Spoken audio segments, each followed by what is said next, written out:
In the parish records of Llanmihangel, in the Vale of Glamorgan, one fortified Tudor manor house changed hands in 1699, then again in 1704, then again by 1710.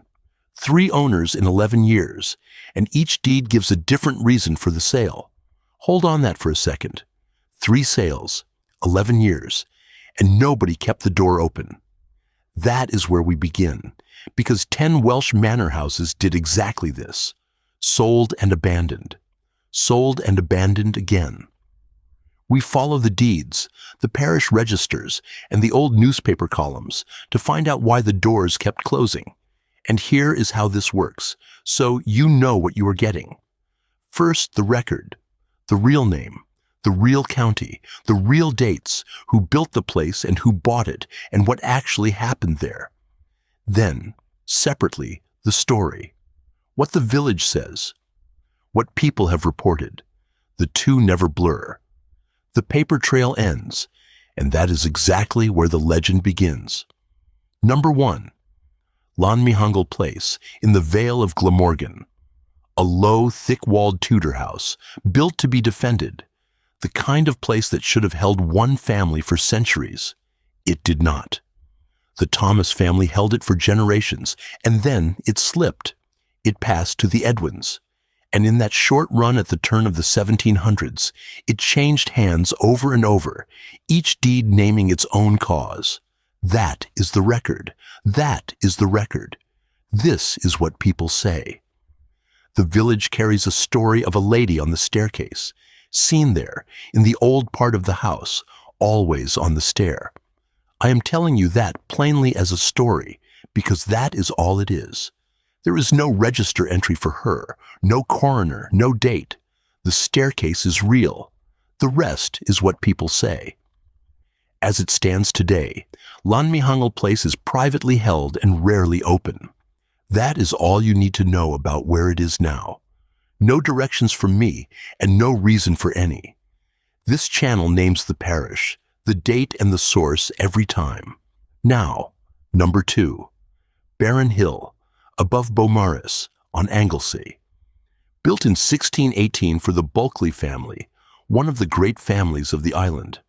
Grand from the start, and grander later, rebuilt in the 1770s into a proper Georgian mansion looking out over the Menai Strait. That is the kind of house that is supposed to last. Then, the 20th century came for it.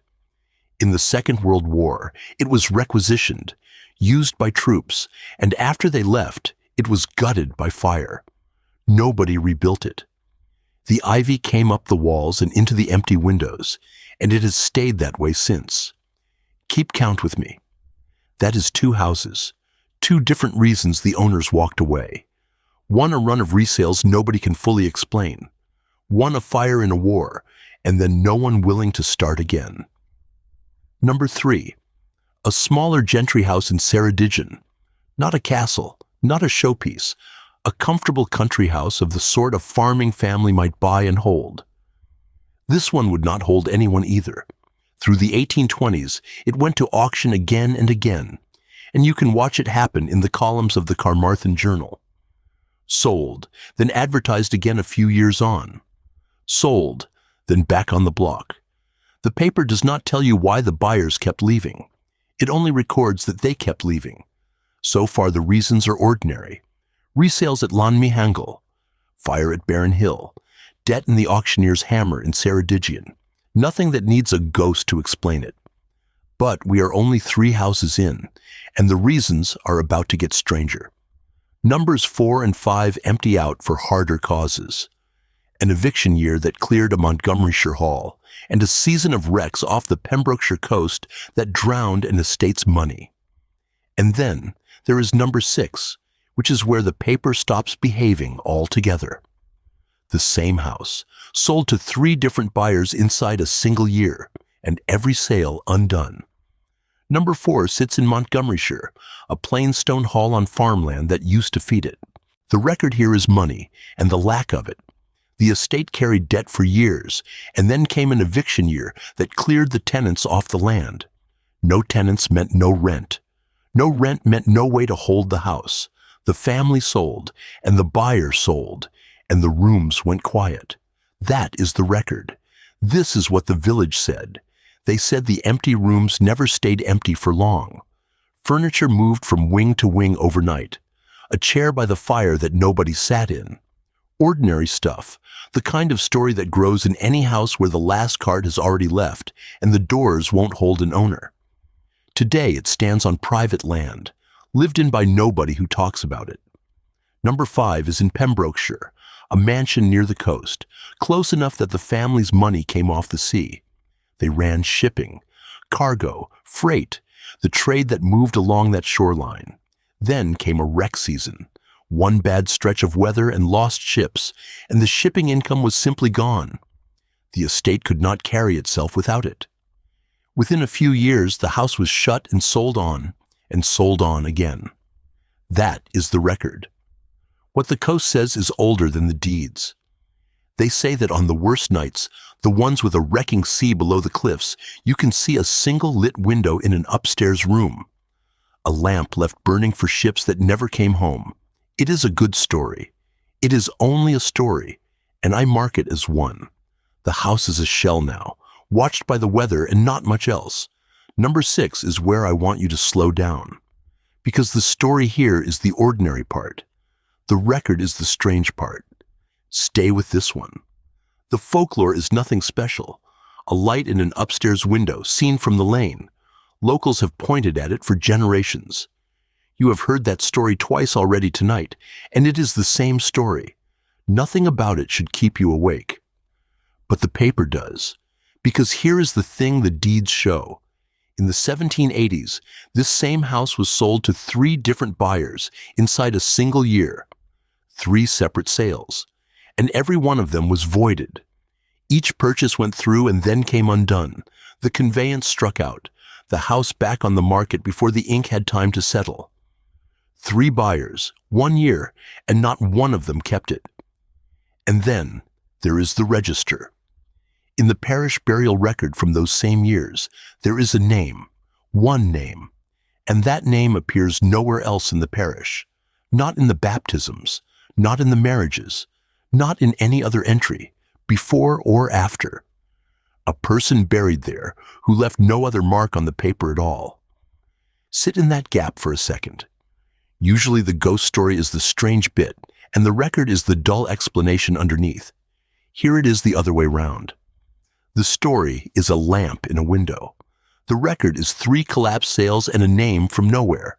This is the entry where the paper trail is stranger than the legend, and I told you there would be one.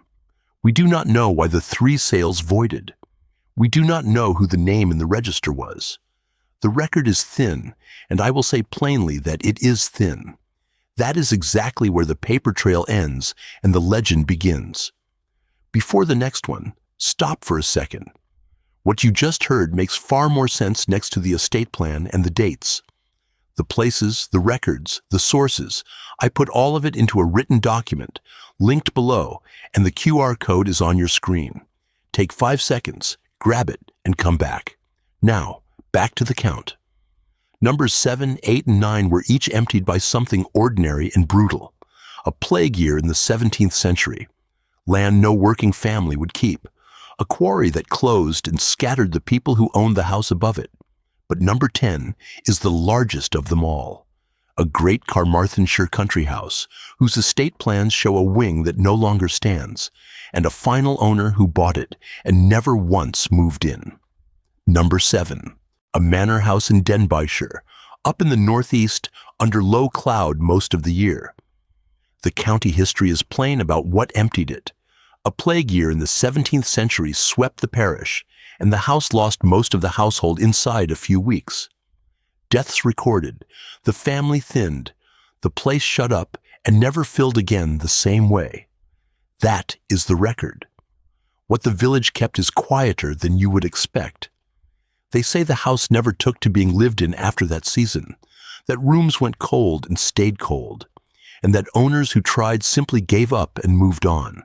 Its state today, still standing, still private, and passed hand to hand over the centuries, never held long by anyone. Number 8. A farmhouse hall in Radnorshire, out on a bare hillside, wet stone and thin grass. This one is not grand. It is a working house that no working family would keep. The deeds show it sold on and on, buyer after buyer, each staying a handful of years and then letting it go. Nobody made a home of it. That is the record. The local reason given is simpler than any ghost. They say the land under it was poor and always would be, that a family could break its back there and still lose money, and that the house carried the reputation of the ground. So it sold, and sold, and sold. It stands there yet, half a farm and half a ruin, watched by the sheep and little else. Number 9. A mansion in Gwynedd, up in the Slate Country, built on quarry money when the quarry money was good. For a while it was the finest house on that hillside. Then the quarry closed. The wages stopped. The workers left the valley, and the family that owned the house scattered with the rest of them. That is the record. Cut the money at the root, and the big house dies from the top down. What people say is that you can still see it above the old workings, dark against the gray, and that the quiet up there is a different kind of quiet. It is empty now, the windows gone, the slate roof holding on where nothing else does. That is 9.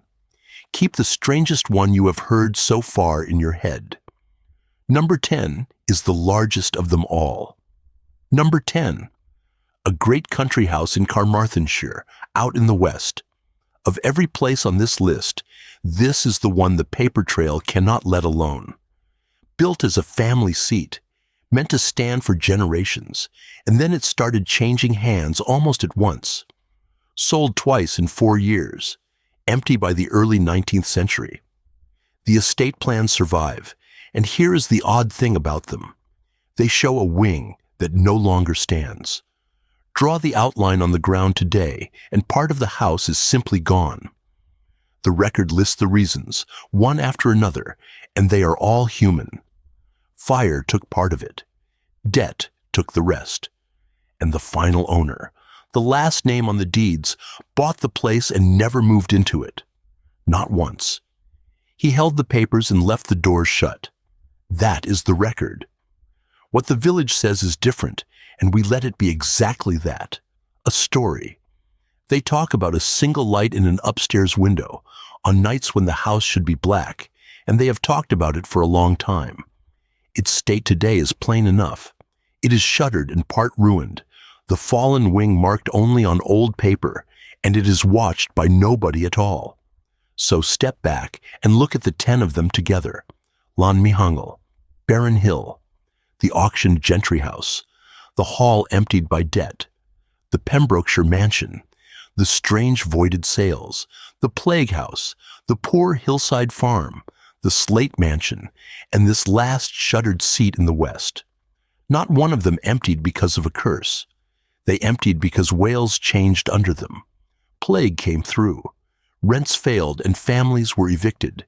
Debts came due. A wreck season ruined a fortune.